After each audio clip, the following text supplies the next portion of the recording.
Ay, Dapat kayo, no parking. May vice yan. ayun po. Vice Mayor po. May pinuntahan lang dito. Kay Vice Mayor po yan. O kay vice yan. Kanya mismo. Yung kapatid niya po. Pinuntahan lang dito. Doktor ako.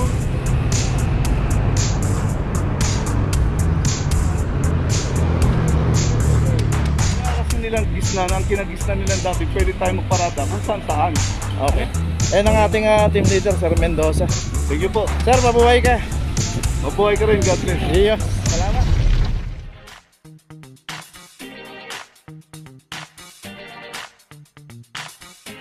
Papajo TV.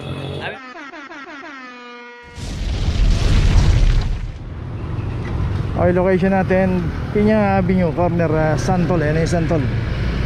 At ito isang Honda City 2410 para sa Honda City. At dito isang Estrada 2339 para sa Estrada. Meron pa isa. So yan, may mga garahe. Pasok po natin para hindi po tayo naka-obstruct dito, para pagka may dumaan po na operation hindi po tayo mahuli.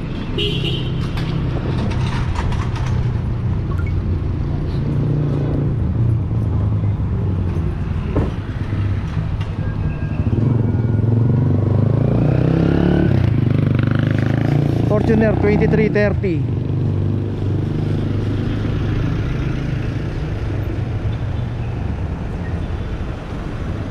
Init.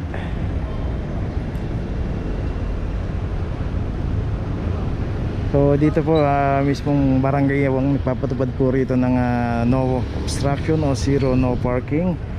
Kaya kung may mga garahe tayo, pasok na lang po natin sa loob ng garahe yung ating mga sasakyan. Advantage po pagka may mga garahe tayo, gamitin po natin.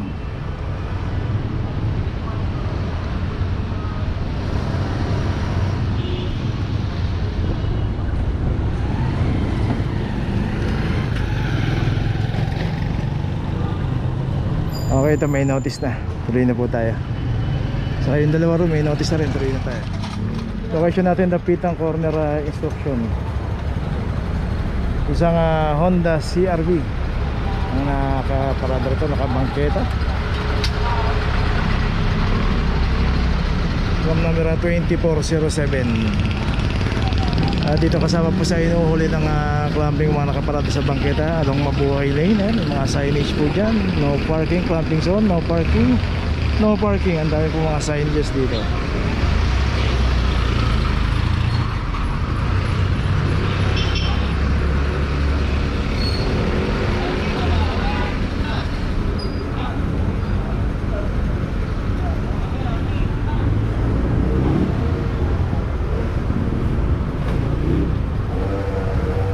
Okay, itong CRV may notice na, tuloy na po tayo.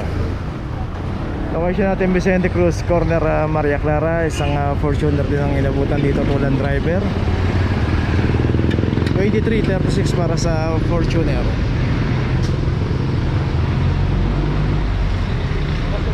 Dito random naman po yung operation ng clamping. Pag dito inabutan po yung ating sasakyan na walang driver at naka-obstruct, matik na po yan. Dito rin sa kahaba ng Vicente Cruz, lagi pong dinadaanan ng clamping operation to. Kaya maaga pa po alisin na po natin yung ating mga sasakyan dahil dito wala pong 5 minutes na inaantay o ilang minuto. Basta wala pong driver, matik na po yan.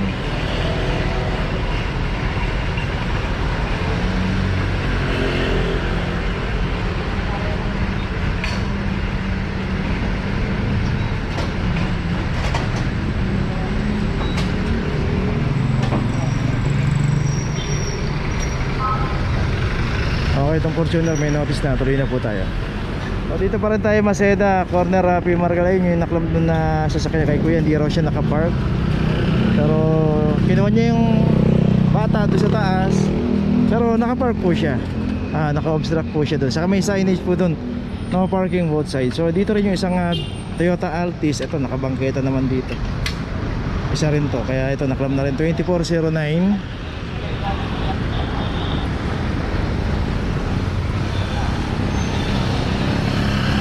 pwede naman yun. Siguro dapat ang ginawa na lang nila ron na pinaano niya doon sa, tinawag niya doon sa taas, ibaba na lang yung bata para sunduin niya, para kung sakali may dumaan na operation lalo ang clamping, paalisin na lang po siya o kaya paiikutin na lang siya.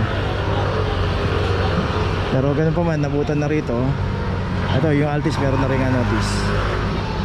So always po maging aware po tayo sa mga pinaparadahan natin, lalo pag may mga signage. Okay, tuloy na po tayo.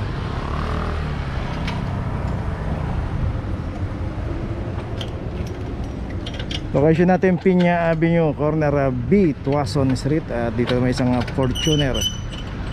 Dito rin inabutan to, walang driver. At dito yung pinapatupad ng barangay dito na zero obstruction. Dahil dito po malalaki po yung mga bahay, may mga sariling mga parking. Pero pag dito may inabutan po na naka-obstruct, kinaklampot 2445. Pag dinaretso po natin yan, palabas po ng Santol, pagka kumanan tayo palabas ng Legarda.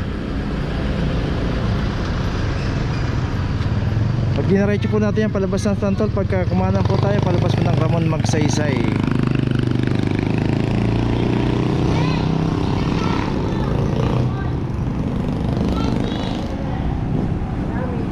Uy, naku, dito, yun dyan na.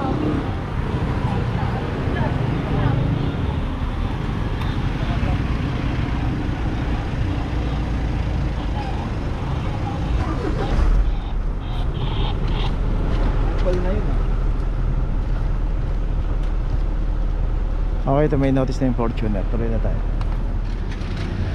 Location natin, Dapitan Street, corner Rosarito Street. At dito naman siyang Hyundai H100. Ito naka-hazard pero wala yung driver. Dito nakita natin pinaradahan ito. Yun na naman sa tapat ng signage na no parking. Dito nga kasama ko sa inuhuli to. At nandito sa mabuhay na 2325. Dapat kayo, no parking. Ayan, si Kuya. Tinanggalan daw, pero yung pinaradahan kasi nandun po sa signage. Ayun pa yung isang signage, no parking, clamping zone. 2325. Yung pa. Okay, bago tayo pumarada, tignan po natin pagka bawal po yung pinaparadahan natin, huwag po natin iwan yung sasakyan natin or ilagay na lang po natin sa mga pay parking, sa mga secondary road. Ang dami pong paradahan dito. At doon kahit magtagal tayo, iwanan natin. Pwede pong pumarada rin, pero dito bawal po kasi. Okay, may notice na to, tuloy na tayo.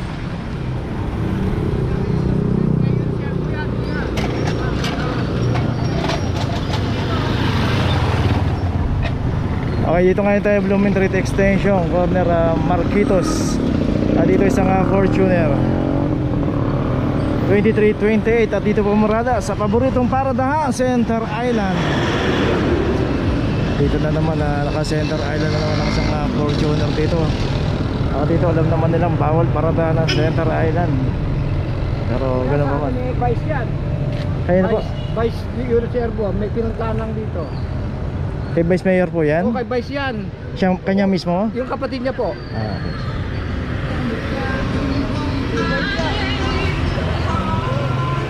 May pinupuntahan lang dito. Doktor ako.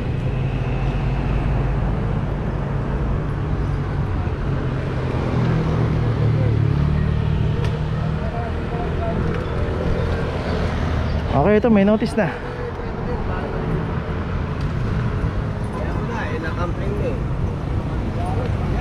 So, mahirap naman yung kung Vice Mayor, diba? Dapat ang batas ay para sa lahat.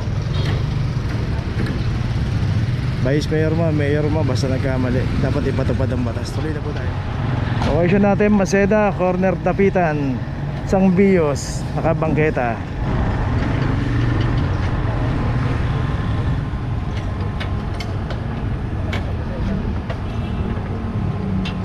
(2319). Dito yung isang Subaru Forester 2441. So dalawang sasakyan ang naklampito. Ayun nga, meron nga rito, don't block the driveway, pero nakablock siya rito. At yun nga, kung taga rito siya, dapat pinasok na dun sa loob. At kung hindi siya taga rito, nakablock na siya rito. Iwasan po natin mag-block sa mga driveway. Pero kung may garahe tayo, advantage po yan, gamitin po natin.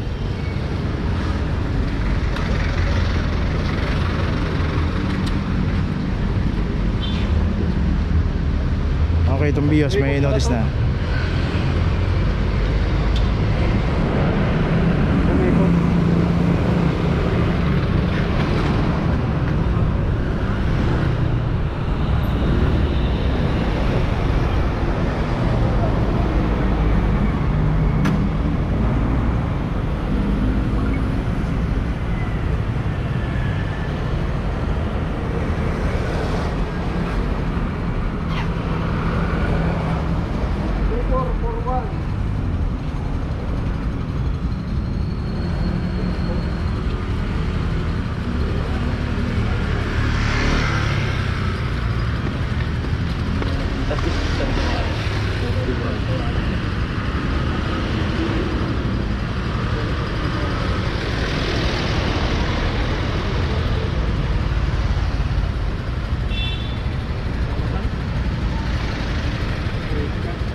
Okay, ito may ilalagay na yung notice dito sa Subaru. Okay, tuloy na po tayo. Okay, nandito na ngayon tayo sa opisina ng clamping sa impounding dito sa Central. Dito na po nagtatapos ang ating vlog. Maraming salamat po sa mga subscriber, sa mga viewers, sa mga napadaan po sa ating channel. Maraming salamat po sa mga suporta nyo. Sa mga hindi pa po nakakapag-subscribe, subscribe na po tayo mga kabayan. Maraming salamat po. Mabuhay!